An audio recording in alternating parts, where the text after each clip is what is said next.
예, 오늘 설교 말씀은 무너진 여호와의 단을 수축하되라고 하는 말씀으로 열왕기상 18장 30절부터 40절에 있는 말씀을 가지고 함께 은혜를 나누도록 하겠습니다. 오늘 성경 말씀에 보면 이스라엘에 3년 동안 비가 오지를 아니했습니다. 말이 3년이지 3년 동안 비가 오지 않았다라고 하는 것은 경제적 공황보다도 더 무서운 것입니다. 왜냐하면 물이 없으면 당장 먹고 마실 수가 없기 때문입니다.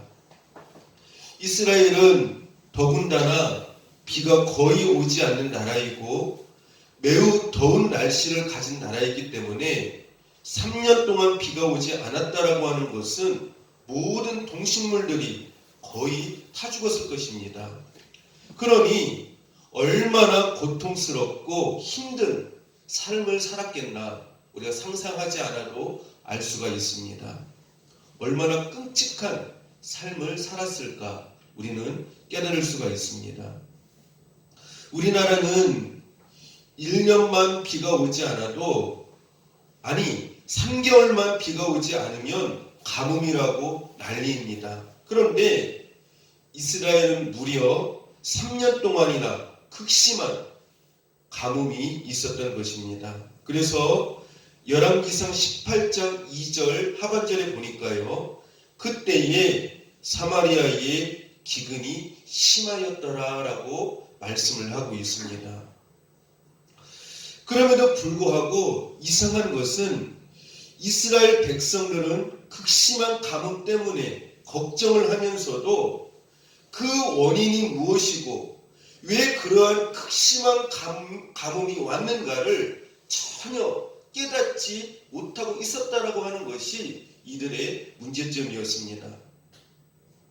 그들은 여전히 우상을 섬기고 있었고 그러면서도 세상을 따라가는 삶을 살아가고 있었습니다. 더 놀라운 것은 무엇이냐면은 이스라엘 백성들이 우상을 섬기고 또한 세상을 따라가는 삶을 살면서도 하나님 앞에 기도를 하였는데 그 기도를 한 것이 무엇이었냐면은 비가 오기만을 하나님 앞에 구하였다라고 하는 것입니다. 다시 말씀드리면 그들은 인생의 문제가 무엇이라고 보았냐면은 비가 오지 않는 것. 그것만이 그들의 인생의 문제라고 보았다라고 하는 것입니다.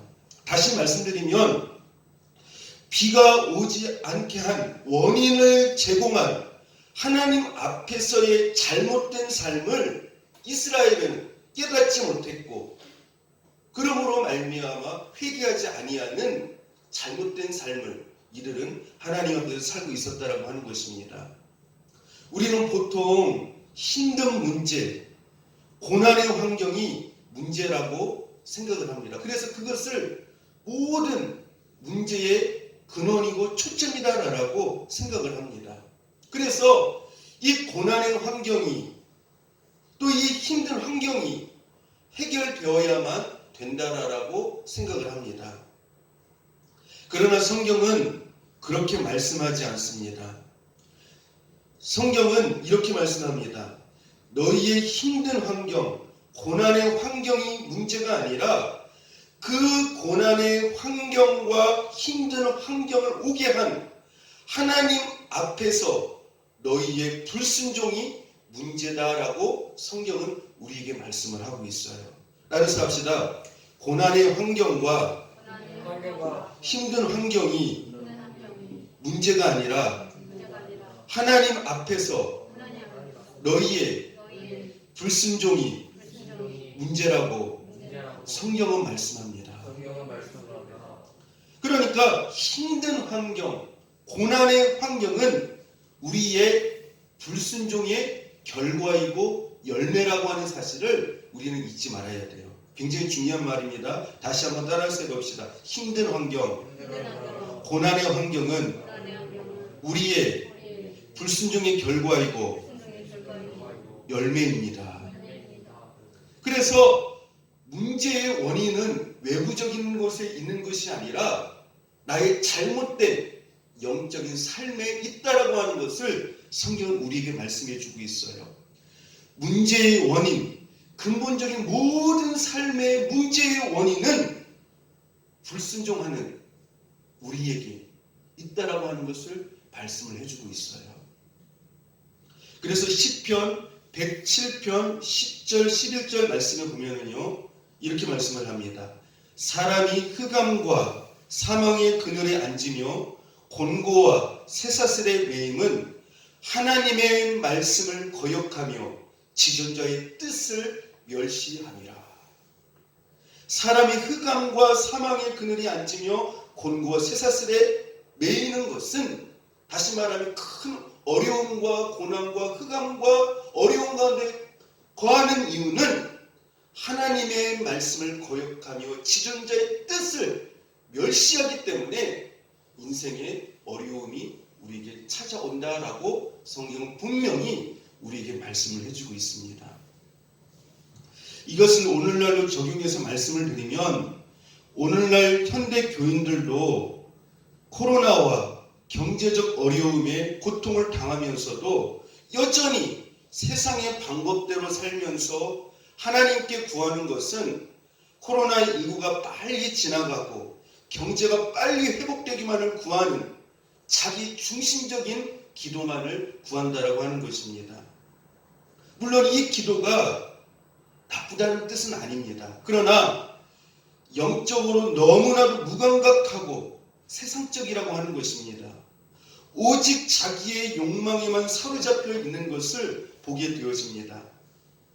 다시 말씀드리면, 하나님께서 코로나19와 경제적 어려움을 통해서 원하시는 영적인 그 무엇을 찾지 않고 여전히 세상을 섬기면서 코로나19가 빨리 지나가고 경제적 회복만을 위해 기도한다라고 하는 것입니다. 오늘 본문 말씀에도 보면 이스라엘 백성들은 영적으로 무감각하여 가뭄만 속히 해결되기만을 바랄 뿐이었습니다. 우리가 분명히 알아야 할 것은 이러한 상황 속에서 이스라엘 백성들이 진심으로 회개하지 않고 가뭄이 해결되면, 즉 경제적 상황이 좋아지면 이스라엘은 하나님을 더 의지하지 않을 것이고 하나님과 더 멀어질 것이며 더 깊은 타락의 길을 가므로 영원히 돌이킬 수 없는 멸망의 길을 가게 될 것이라고 하는 것입니다. 그러므로 영적으로 민감한 하나님의 사람은 극심한 가뭄 속에서, 즉 어려움의 고통 속에서 가뭄이 해결되기만을 구하지 않고 하나님이 원하시는 바가 무엇인가를 알려고 그 안에서 찾게 되어진다라고 하는 것입니다. 즉 그 속에서 말씀하시는 하나님의 세미한 음성의 귀를 기울인다라고 하는 것입니다. 그리고 나에게 이런 문제에, 어떤 인생에 어떤 어려움이 찾아온 그 문제의 근원을 하나님의 말씀을 통하여서 발견하고 회개하며 돌이키는 삶을 살게 되어진다라고 하는 것입니다. 그러나 오늘 성경에서 그것을 발견하고 주목한 사람은 오직 한 사람, 엘리야뿐이었음을 성경은 우리에게 말씀해 주고 있습니다. 오늘 본문 열왕기상 18장 30절을 다시 한번 읽어봅시다. 굉장히 중요한 말씀이에요. 같이 한번 읽어봅시다. 시작. 엘리야가 모든 백성을 향하여 이르되 내게로 가까이 오라. 백성이 다 그에게 가까이 오매. 그래 뭐라고 말씀하고 있습니까? 그가 어떠한 단을요? 무너진 여호와의 단을 수축하되. 여기에서 하나님께서 이스라엘 백성들에게 영적으로 문제인 것을 지적해주고 있어요. 말씀해주고 있어요. 무너진 여호와의 단이라고 말씀을 하고 있습니다. 무너진 여호와의 단.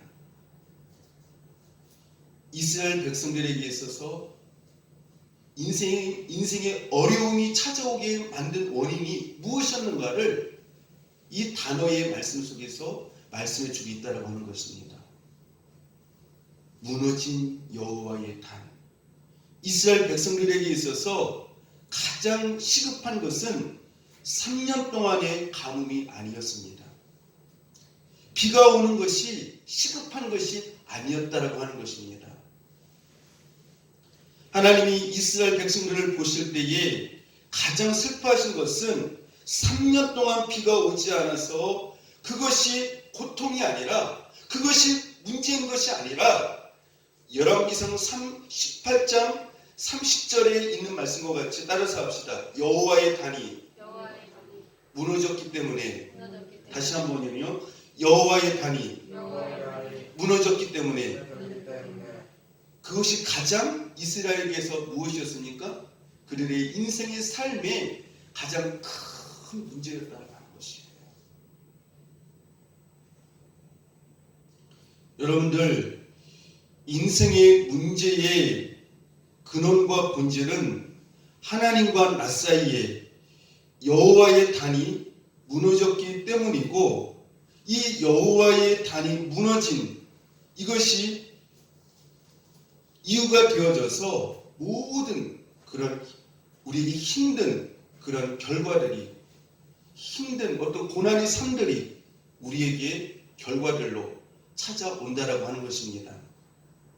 그렇기 때문에 이스라엘의 문제인 것은, 따라서 합시다. 비가 오는 것이 문제가 아니라 비가 오지 못하게 하는 본질적인 문제, 즉 여호와의 단이 무너진 것이 문제의 핵심이고 본질이며 근원인 문제인 것을 말씀해 주고 있습니다. 이스라엘 백성들은 무엇이 문제라고 지금 말을 하고 있어요? 3년 동안 비가 오지 않는 것이 그들의 삶의 가장 큰 고난이고 어려움이고 문제라고 말씀을 하고 있어요. 그런데 하나님은 오늘 말씀을 통하여서 그게 문제가 아니라는 것이에요. 그게 너희들의 인생의 진정한 문제가 아니라는 것이에요. 너희들의 인생의 진정한 문제는 드러난 어떤 그 결과, 그 열매에 의하여서 그 문제가 아니라 너희들의 내면에, 너희들의 영적인 삶 속에 문제가 있다라고 하는 것이죠. 그것이 바로 무엇입니까? 여호와의 단이 무너지게 한 그것에 너희들의 삶에 문제가 있다라고 하는 것이에요. 그렇기 때문에 무엇이 왔다라고 하는 것입니까? 3년 동안의 큰 가뭄이 이스라엘 백성들에게 찾아왔다라고 하는 것이에요. 이것이 가장 심각한 문제임에도 불구하고 이스라엘 백성들은 그것을 깨닫지를 못했습니다. 눈에 보이는 외면적인 현상, 비가 오지 않는 것만이 문제라고 생각을 했던 것입니다. 영적인 깊은 내면의 문제를 보지 못한 그들의 어리석은 삶을 우리는 보게 되어집니다. 여러분, 여호와의 단이 무엇입니까? 구약시대 하나님께 제사를 드리는 거룩한 장소, 즉 성전입니다. 이곳에서 하나님과 영적인 깊은 관계와 교류가 이루어졌습니다. 이곳에서 하나님께서는 이스라엘 백성들과 만나주셨고 하나님의 이루 말할 수 없는 놀라운 축복의 은총을 경험하게 하셨습니다. 그리고 이스라엘 백성들은 이러한 하나님의 은혜와 사랑에 감사하면서 헌신의 삶을 살도록 하셨습니다. 그러므로 여호와의 단은 마치 사람의 몸 중에서 머리와 같고 성도는 그 지체와 같기 때문에 떨어질래야 떨어질 수 없는 필연적인 관계입니다. 그런데 이스라엘 백성들은 이러한, 따라서 합시다. 여호와의 단을 무너지게 하였습니다. 여러분들, 여호와의 단이 무너졌다는 말이 무슨 뜻일까요? 여호와의 단이 무너졌다는 뜻이 무슨 뜻일까요? 이스라엘 백성들이 예배를 드리지 아니했다는 말일까요? 아닙니다. 이들은 예배를 매일매일 드렸어요. 안식일을 호르게 지킨, 안식일을 늘 지킨 그런 백성들이에요. 그런데 예배를 드리지만 마음은 하나님께 없고 몸만 성전에 왔다 갔다 하는 형식적인 예배라고 하는 것입니다. 하나님께 눈도장만 찍는 신앙이라고 하는 것입니다. 예배를 드리러 성전에 오기는 하지만 그 마음속을 보면 여전히 세상을 향해 있고 세상을 사랑하며 세상을 따라가는 삶이라고 하는 것입니다. 그래서 이사야 1장 12절에 보면은 주님께서 이렇게 말씀을 하십니다. 너희가 내 앞에 보이러 오니 이것을 누가 너희에게 요구하였느냐? 내 마당만 밟을 뿐이니라. 이사야 29장 13절 말씀해 보시면은요, 주께서 이르시되 이 백성이 입으로는 나를 가까이 하며 입술로는 나를 공경하나 그들의 마음은 내게서 멀리 떠났나니. 이스라엘 백성들이 성전에 예배 드리러 오기는 하는데 뭐예요? 그냥 하나님 앞에 보이러 오는 거예요. 보이러 오는 거예요. 마치 극장에 가서 영화 보듯이 감상하듯이 그냥 보이러 오는 것이에요. 그러니까 하나님께서 너희는 내 마당만, 성전 마당만 밟고 지나가는 것에 불과하지 않다. 너희들이 입으로는 나를 가까이 한다라고 말을 하고 나를 공경한다라고 말을 하지만 너희들의 마음은 내게서 멀다. 주님의 한탄이죠. 이러한 것이 하나님과 이스라엘 사이에 여호와의 단이 영적으로 무너지게 만드는 중요한 요인이 되었다고 하는 것입니다. 여러분들 열왕기상 18장에 보면은요, 여호와의 단이 무너진 이유를 구체적으로 말씀해 주고 있습니다. 우리 한번 같이 한번 읽어봅시다. 열왕기상 18장 21절이요. 시작. 엘리야가 모든 백성에게 가까이 나가 이르되 너희가 어느 때까지 두 사이에서 머뭇머뭇하려느냐? 여호와가 만일 하나님이면 그를 따르고 바알이 만일 하나님이면 그를 따를지니라 하니 백성이 한 말도 대답지 아니하는지라. 오늘 하나님은 엘리야 선지자를 통하여서 분명히 말씀하십니다. 21절 중반절에 보니까요, 너희가 어느 때까지 두 사이에서 머뭇머뭇하려느냐? 하나님과 세상 사이에서 머뭇머뭇하는 그것이 바로 여호와의 단을 무너뜨리는 것이라고 성경은 말씀하고 있습니다. 즉 여러분은 하나님도 따르고 세상도 따르는 이중적인 삶을 살고 있지는 않습니까? 이러한 삶은 하나님을 따르는 삶이 아니다라고 말씀을 하고 있습니다. 왜냐하면 따라서 합시다. 두 주인을 섬기고 있기 때문입니다. 그래요. 세상과 하나님 사이에서 머뭇머뭇하는 신앙, 하나님도 따르고 세상도 따르는 두 주인을 섬기는 신앙이기 때문에 이러한 삶은 하나님을 따르는 삶이 아니다라고 성경은 말씀을 하고 있습니다. 이 머뭇머뭇하는 이러한 신앙이 바로 여호와의 단을 무너뜨리는 것이라고 성경은 말씀을 하고 있습니다. 그러면서 계속해서 엘리야 선지자는 말씀합니다. 21절 중반절에 보니까요, 이렇게 말씀을 합니다. 여호와가 만일 하나님이면 그를 따르고 바알이 만일 하나님이면 그를 따를지니라 하니. 그러므로 너희가 정말 하나님을 믿는다면 그 믿음을 확실히 드러내라는 것입니다. 여러분들 바알은, 제가 늘 말씀을 드리지만 바알은 어떤 신을 말을 하죠? 어떤 뜻을 가지고 있죠? 풍요의 신을 말하는 것이에요. 세상적인 풍요를 말하는 것이죠. 사랑하는 성도 여러분, 사랑하는 예성교회 성도 여러분, 여러분 하나님 앞에서 말씀의 시각으로 볼 때 어떤 단이 무너졌습니까? 공예배의 단이 무너져 있지는 않습니까?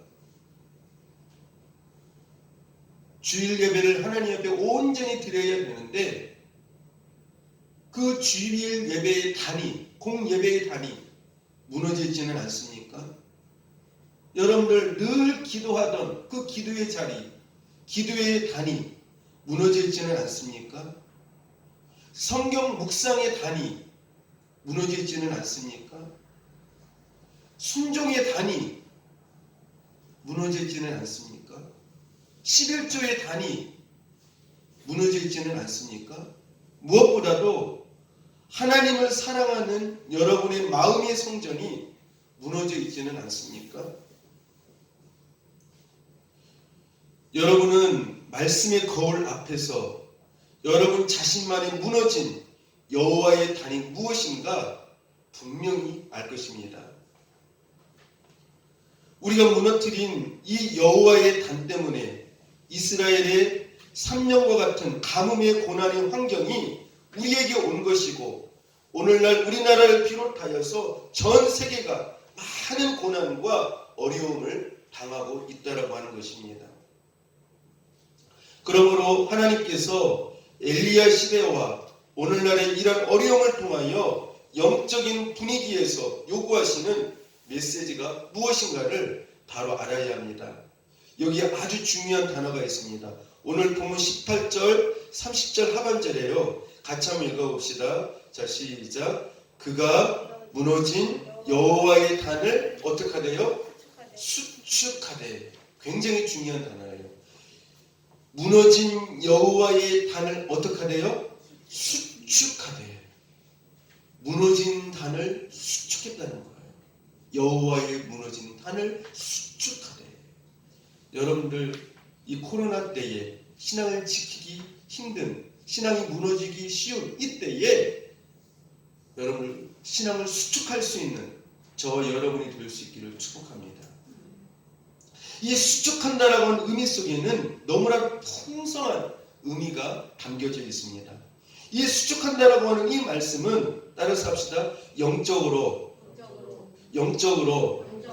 무너진 것을 하나님이 원하시는 원래의 모습대로 세운다는 의미가 있습니다. 영적으로 무너진 것을 하나님이 원하시는 원래의 모습대로 세운다, 되돌려 놓는다라고 하는 의미를 가지고 있어요. 이 수축한다고 하는 의미 속에는 무너진 나의 신앙을 다시 성령과 말씀으로 재건축한다라고 하는 의미를 가지고 있어요.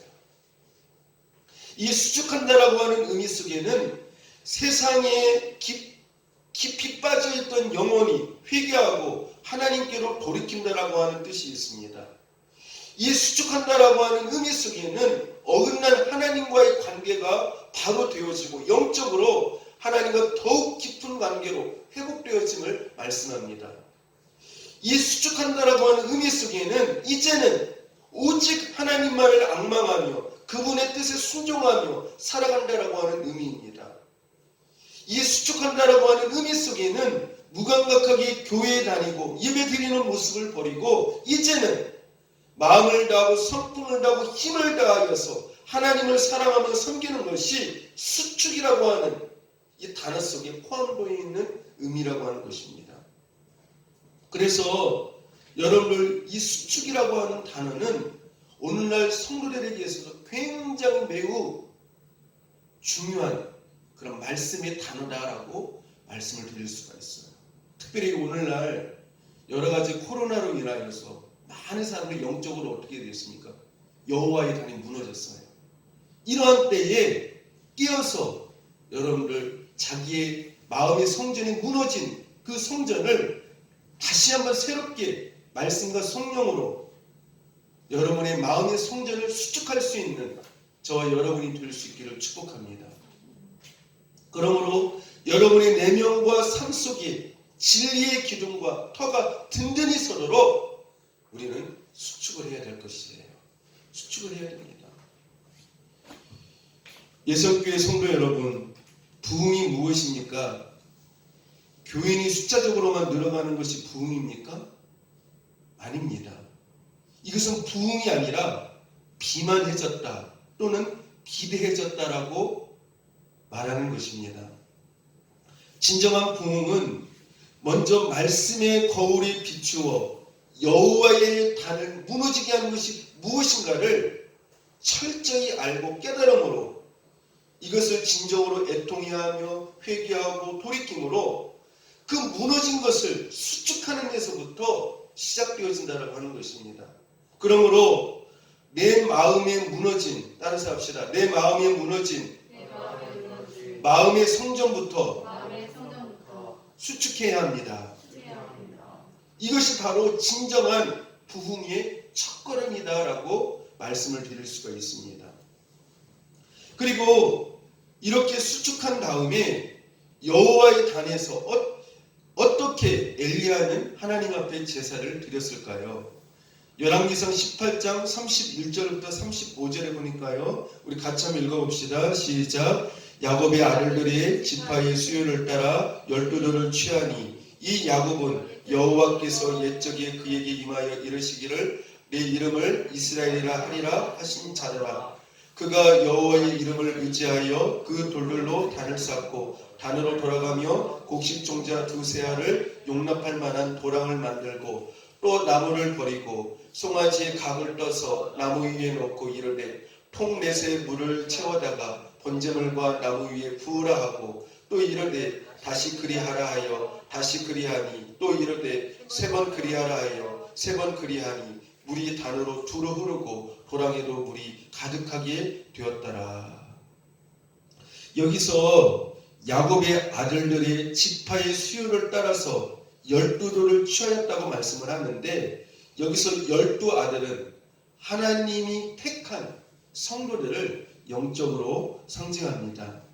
그리고 엘리야가 여호와의 이름을 의지하여 그 돌들로 단을 쌓고 하나님께 제사를 드리는데 두 가지의 의문점이 생기게 되어집니다. 그 의문점을 하나하나 풀어보도록 하겠습니다. 첫째로요, 왜 제물 위에 물을 가득하게 부었을까 하는 것입니다. 그 당시 물은 너무나도 귀했습니다. 왜 물이 귀했죠? 그 당시에 물이요? 무려 3년 동안이나 비가 오지 아니했으니까 얼마나 물이 귀하게 됐습니까? 이것은 결국 무엇을 말하는 것이에요? 나는 당장 물을 마시지 못한다 하더라도 하나님께 우선순위를 드려야 한다라고 하는 것을 말씀해 주기는 것입니다. 다시 말씀드리면 나의 가장 좋은 것, 나의 가장 소중한 것, 나의 가장 중요한 것을 하나님 앞에 드려야 한다라고 하는 것을 말씀해 주고 있는 것입니다. 여러분들 여기에서 엘리야가 하나님 앞에 물을 드린다라고 하는 것은 따라서 합시다. 자기의 생명을 드리는 것과 같습니다. 그만큼 물이 뭐예요? 귀하거든요. 너무나도 소중하고 중요하거든요. 왜냐하면 3년 동안 비가 오지 아니했기 때문에 얼마나 물이 소중했겠습니까? 그렇기 때문에 하나님 앞에 물을 드린다라고 하는 것은 자기의 생명을 드린 것과 같았다라고 하는 것입니다. 그런데 물을 어느 정도 드렸을까요? 조금 드렸을까요? 열왕기상 18장 33절부터 35절에 있는 말씀을 같이 한번 읽어봅시다. 자, 시작. 또 나무를 버리고 송아지의 각을 떠서 나무 위에 놓고 이르되 통넷에 물을 채워다가 번제물과 나무 위에 부으라 하고 또 이르되 다시 그리하라 하여 다시 그리하니 또 이르되 세 번 그리하라 하여 세 번 그리하니 물이 단으로 두루 흐르고 도랑에도 물이 가득하게 되었더라.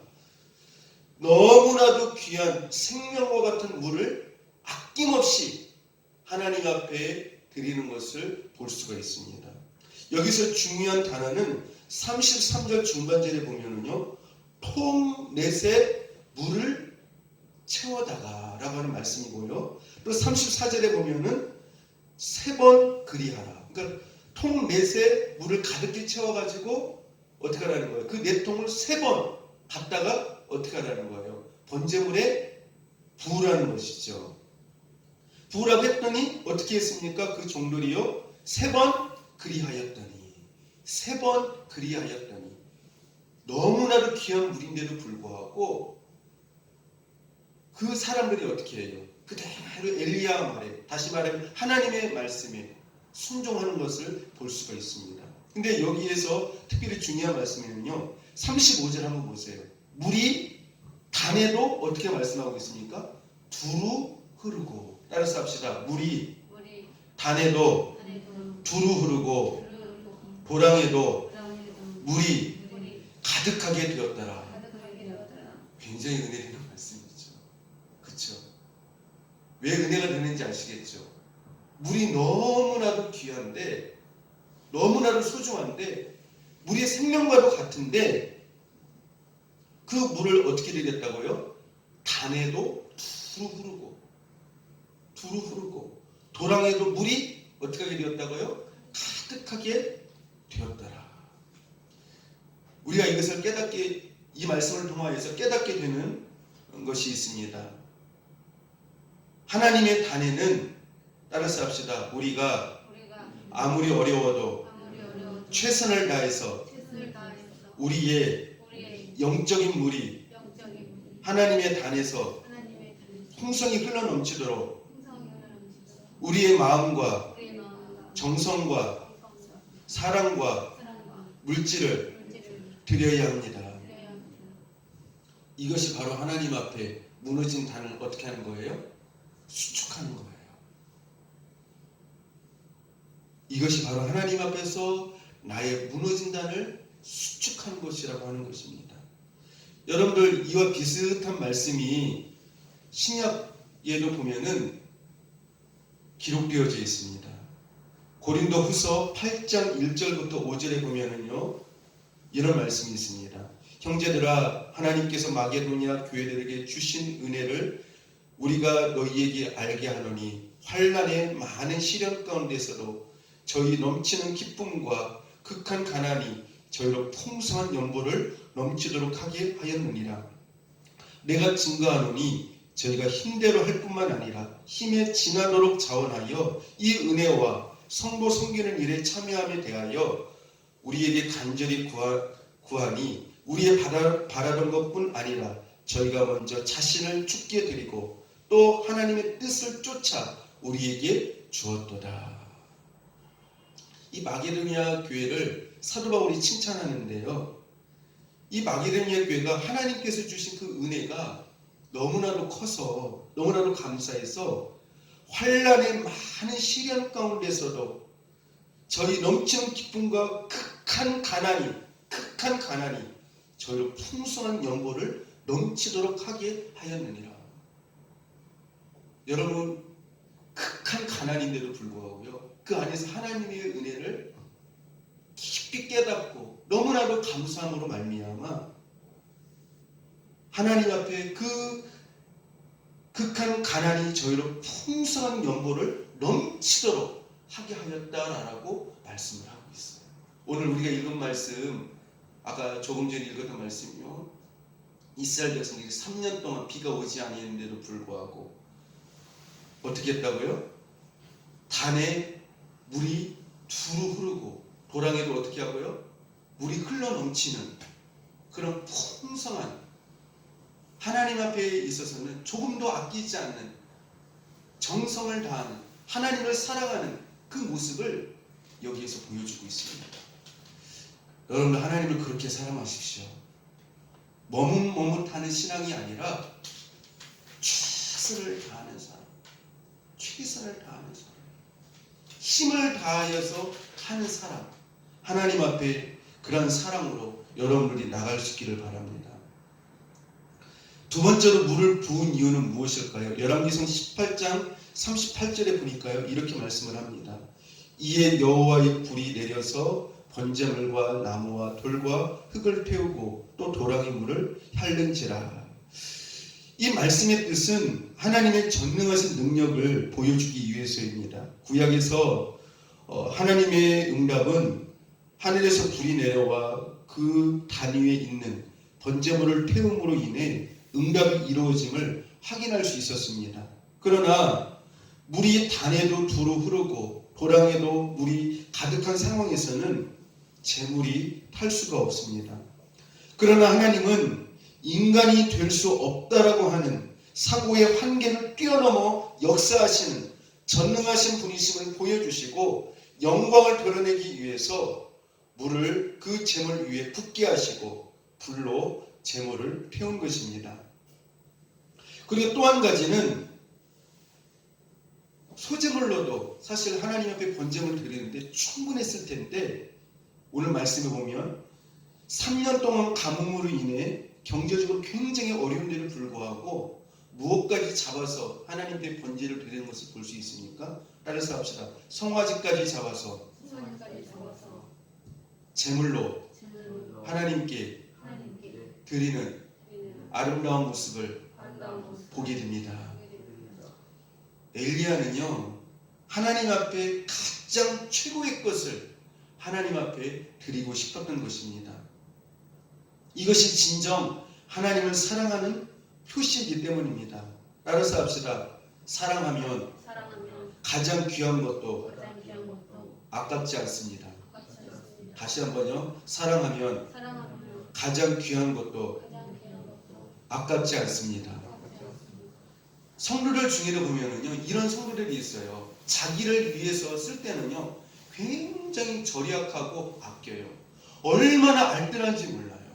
그런데 하나님을 위해서 쓸 때에는요, 전혀 아끼지 않는 분들을 보게 되어요. 하나님 앞에서는요, 통이 얼마나 큰지 몰라요. 하나님 앞에서 통이 큰 분들을 저는 몇 번 보았습니다. 여러분들 하나님을 사랑하면 아깝지가 않아요. 아깝지가 않아요. 그리고 엘리야는 하나님 앞에서 간절히 기도합니다. 열왕기상 18장 37절 말씀에 보니까요. 여호와여 내게 응답하옵소서, 내게 응답하옵소서. 이 백성으로 주 여호와는 하나님이신 것과 주는 그들의 마음을 돌이키심을 알게 하옵소서 하매라고 말씀을 합니다. 자, 이렇게 기도하였을 때에 즉 귀한 물을 아끼지 않고 하나님 앞에 풍성하게 넘치도록 드리고 송아지로 정성을 다하여서 최고의 것으로 하나님 앞에 드리며 여호와의 그 무너진 제단을 수축하여서 그곳에서 하나님 앞에 기도하였을 때 하나님의 응답이 불로 하늘에서 내림으로 번제물을 태우는 응답과 하나님의 살아계심을 보게 되었습니다. 모든 백성들이 이러한 모습을 보고 어떤 고백을 했습니까? 열왕기상 18장 39절에 보니까요. 모든 백성이 보고 엎드려 말하되 여호와 그는 하나님이시로다. 여호와 그는 하나님이시로다. 이렇게 말씀을 하고 있습니다. 머뭇머뭇하던 이스라엘 백성들의 신앙이 여호와의 단을 수축하는 것을 통하여서 하나님의 살아계심을 경험하며 놀라운 고백을 하게 되어집니다. 여호와 그는 하나님이시로다. 여호와 그는 하나님이시로다. 여러분들 우리가 왜 살아계신 하나님을 경험하지 못하는 것일까요? 두 가지 이유예요. 성경에서 오늘 본문에 두 가지 이유를 말씀해 주고 있어요. 따라서 합시다. 머뭇머뭇하는 신앙. 뭐라고요? 머뭇머뭇하는 신앙. 또 한 가지는 뭡니까? 아까 말씀드렸죠. 여호와의 단이 어떻게 돼 있어요? 무너졌어요. 여호와의 단이 무너졌어요. 여호와의 단이 무너졌다는 말을 다시 말하면 예배가 실패되었다는 것이에요. 이스라엘 백성들이 예배를 안 드린 게 아니에요. 하나님이 받으실 만한 예배를 드리지 못했다라고 하는 것이에요. 여러분, 예배라고 하는 것은요, 자기가 기준이 아니에요. 내가 얼마나 은혜를 받았느냐, 그것이 기준이 아니에요. 근데 많은 사람들이 예배를 드릴 때 자기한테 기준을 두어요. 내가 얼마나 은혜를 받았느냐, 목사님 말씀이 참 좋더라, 참 예배가 은혜스럽더라, 자기한테 기준을 둬요. 근데 예배는 그게 기준이 아니에요. 예배는 내가 은혜가 안 되었다 할지라도, 그 말씀을 들을 때 힘들었다 할지라도 하나님께서 그 예배를 받으셨느냐, 영광을 받으셨느냐, 그게 중요한 것이에요. 근데 이스라엘 백성들은 이 부분에 있어서 실패했다라고 하는 것이죠. 하나님이 받으실 만한, 하나님이 영광을 받으시는, 하나님이 흠양하시는 아벨과 같은 예배를 드리지 못함으로 말미암아 제단이 어떻게 됐다는 거예요? 무너졌다는 것이에요. 무너졌다는 것이에요. 인생의 모든 문제의 근원이 오늘 열왕기상에서 엘리야 시대 때 두 가지로 말씀해 주고 있어요. 머뭇머뭇하는 신앙, 세상도 따라가고 하나님도 따라가고 두 주인을 섬기는 것이죠. 그리고 예배를 드리는 제단이 무너짐으로 말미암아 그렇게 되었다라고 하는 것이죠.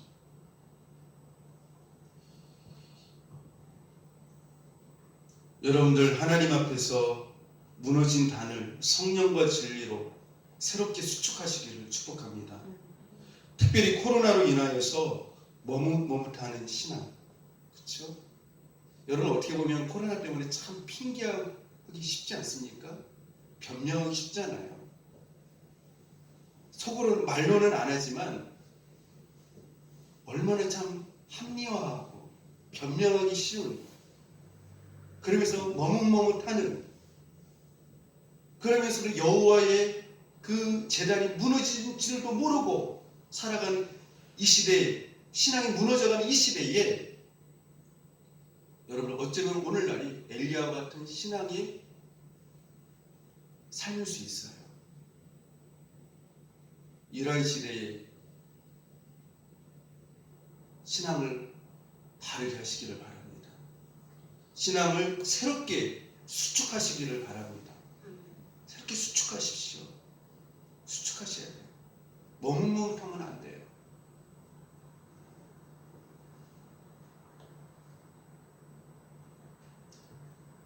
이렇게 했을 때 하나님을 새롭게 경험하고 살아계신 하나님을 영적으로 깊이 만나게 되실 것입니다. 여러분들 우리의 입에서 이스라엘 백성들처럼 여호와 그는 하나님이시로다, 여호와 그는 하나님이시로다, 여러분의 입에서 그러한 신앙 고백이 나올 수 있도록 신앙생활을 제대로 하시기 바랍니다. 신앙생활을 제대로 하지 못하기 때문에, 머뭇머뭇하기 때문에 무너진 그런 제단의 신앙의 삶을 살기 때문에 하나님의 살아계심을 경험하지 못하는 거예요. 하나님을 경험하지 못하는 거예요. 그러니까 하나님을 경험하지 못하니까, 살아계신 하나님을 경험하지 못하니까 어떻게 하는 거예요? 어딜 따라가는 거예요? 세상을 따라가는 거예요. 그 살아계신 하나님을 경험하게 해준 사람이 누구였습니까? 엘리야였거든요. 엘리야가 머뭇머뭇하는 그들의 신앙을 똑바로 깨닫게 해주고 회개케 하게 해주고 무너진 그 제단을 수축하였을 때에 살아계신 하나님을 만나게 되어지는 은혜의 역사가 나타났다고 하는 것이죠. 그리고 엘리야가 여기서 또 한 가지 중요한 일을 합니다. 열왕기상 18장 40절에 있는 말씀이에요. 굉장히 중요한 말씀이니까요. 같이 한번 읽어봅시다. 시작. 엘리야가 그들에게 이르되 바알의 선지자를 잡되 하나도 도망하지 못하게 하라 하노니 곧 잡은지라 엘리야가 저희를 기손 시내로 내려다가 거기서 죽이니라. 엘리야는 무너진 여호와의 단을 수축하는 데서, 또한 머뭇머뭇하는 신앙을 그들이 똑바로 바로 잡는 데서, 회개하게 하는 데서 끝나는 것이 아니라 여호와의 단을 무너지도록 만든 이스라엘 백성들을 미혹한 누구를요? 바알 선지자들을 잡아다가 어떻게 했습니까? 모두 죽였어요. 죄의 근원을, 그렇죠? 이스라엘 백성들이 머뭇머뭇하도록 만든, 여호와의 제단이 무너지도록 만든 이 바알 제사장들을 잡아다가 다 어떻게 했다는 거예요? 죽였다라고 하는 것이에요. 바알은 뭐를 말한다고 말씀드렸습니까? 이 세상을 상징해요. 이 세상. 이 세상의 풍요로움을 상징을 해요. 다시 말씀드리면 이것을 오늘 우리에게 적용시키면은요, 우리를 세상으로 향하게 하는 나의 속에 자리 잡고 있는 영적인 바알 선지자, 즉 나의 옛 자아를 말하는 것이에요. 나의 옛 자아의 모습을 매일매일 어떻게 해야 된다는 거예요? 죽여야 된다는 거예요. 여러분들, 바알 선지자는 바로 내 안에 있어요. 바알 선지자, 내 안에 있어요. 나의 옛사람, 변화되지 않은 그 옛사람이 나를 어떻게 만든다는 것이에요? 영적으로 무너지게 만든다라고 하는 것이죠. 여러분들, 내 안에 있는 바알 선지자를 죽여야만, 따라서 합시다, 내가 영적으로 살게 되고 죽지 않게 되어지는 것입니다.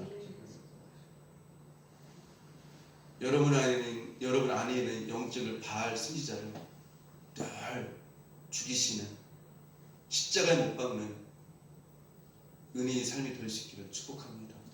그러니까 문제의 원인은요, 우리는 항상 바깥에 있다고 하는데 아니에요. 사실은 어디에 있는 것이에요? 내 안에 있는 것, 내 안에 있는 것이라고 알 수가 있어요. 여러분들, 이 바알 선지자를 그대로 내버려두면 우리는 어떻게 될까요? 바알 선지자의 말이 굉장히 달콤하거든요. 우리의 육신의 눈은 무엇이 중요한가를 보지를 못해요. 깨닫지를 못해요. 생명의 길이 무엇인가를 알지를 못해요. 그래서 이 바알 선지자를 죽이지 아니하면 우리는 어떻게 합니까? 그대로 따라가요. 그래서 신앙이 미적미적해지고 머뭇머뭇해지고 결국 어떻게 돼요? 여호와의 단을 무너지게 만드는, 그래서 3년의 비가 오지 않게 만드는 저주의 자리로 만드는 원인이 되어지게 한다고 하는 것이죠. 여러분들, 오늘 우리가 중요한 말씀을 통해서 배웠습니다. 여러분, 이 코로나가 문제죠. 지금 뭐 500명대, 600명대 막 이렇게 매일 그렇게 있다고 하죠. 물론 인생이 중요한 문제예요. 그러나 성경은 그것이 너희들의 진정 문제가 아니다라고 말씀을 하고 있어요. 그것이 오게 한 그 문제의 원인, 근원적인 문제가 코로나에 있다는 게 아니에요. 그 코로나로 인해서 경제적 어려움에 있다라고 하는 그것이 문제의 원인이 아니라고 하는 것이에요. 문제의 핵심은 어디에 있느냐? 그것이 있는 것이 아니라 너희들이 머뭇머뭇하는 신앙이 있다. 너희들이 여호와의 제단을 무너지게 한 그것의 문제의 원인이 있다 말씀하고 있어요. 문제의 원인은 바로 우리 안에 있어요.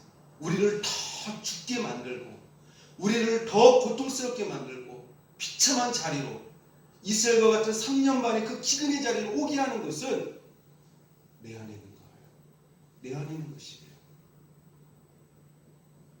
그래서 나를 더 영적으로 어떻게 만듭니까? 하나님과 더 분리되어지게 만들고, 영적으로 에스겔 골짜기 마른 뼈다귀와 같은 삶을 살게 만드는 그 원인이 내 안에 있다라고 하는 것이에요. 여러분들, 외면적으로 보여지는 그것이 진정한 문제의 요인이 아니라고 하는 것을 아시고, 여러분, 오늘 이스라엘 백성들의 이 3년 반의 이 기근을 통하여서 문제의 진정한 궁극적인 원인, 문제의 심각성, 그래서 바로 영적인 삶에 있다라고 하는 것을 여러분들이 알고 철저하게 이스라엘 백성들처럼 회개하고 머뭇머뭇하는 신앙에서 뜨거운 신앙으로 제단을 무너진 것을 수축하는 그런 신앙의 자리로 가시고, 또 힘들다 할지라도 하나님 앞에 가장 소중하고 귀한 것을 하나님 앞에 어떻게 풍성하게 내 마음과 사랑과 정성과 그 열정과 물질과 그 모든 것들을 여호와의 이름에 풍성히 흘러넘치도록 우리 하나님 앞에 드리게 되어졌을 때, 그것에서 하나님께서 하늘에서 불을 내리시는, 응답하시는, 우리와 만나주시는 회복의 역사가 나타날 줄로 믿습니다. 여러분들, 우리가 이 시간에 하나님 앞에서 우리 자신을 다시 한번 점검하고 우리가 변화되어지는 그런 삶이 될 수 있기를 주님의 이름으로 축복합니다. 기도하겠습니다.